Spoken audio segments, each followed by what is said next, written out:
Non c'è pace per le famiglie moglianesi alle prese con i topi di appartamento.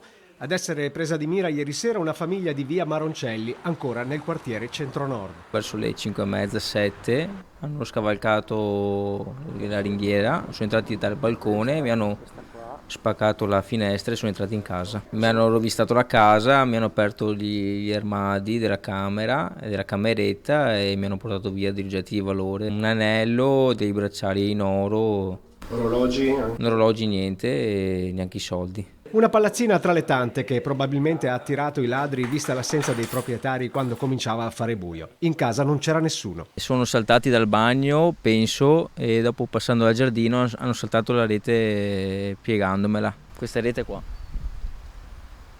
I furti segnalati a Mogliano sono ormai una quotidianità. Le raccomandazioni rimangono quelle di non lasciare le finestre aperte anche se si esce per poco tempo.